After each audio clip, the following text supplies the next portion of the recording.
Begin with new details from a story making national headlines this week.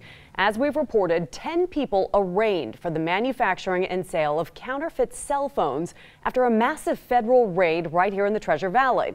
The big question tonight, how do you know if you've purchased a counterfeit phone, and what are the consequences if you do have one? 6 on Your Side's McKenna King is live in studio with much more on tonight's big story.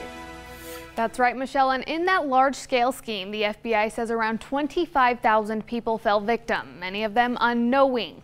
Consumer electronics are in the top 3 items seized by U.S. Customs and Border Protection each year.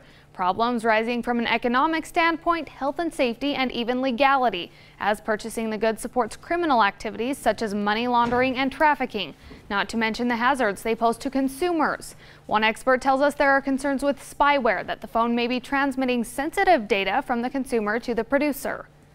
Counterfeited products degrade the goodwill of trademark holders and pose a serious safety risk to the community.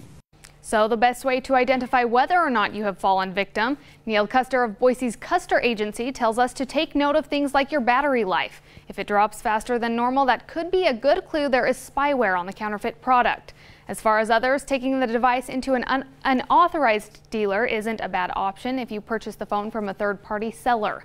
In steps to prevention of counterfeit scams, CBP also warns to simply know who you buy from. And remember, if it seems like a steal, it probably is. You can head to 6onyourside.com for a link to the site where you can find out if you were a victim of the scheme.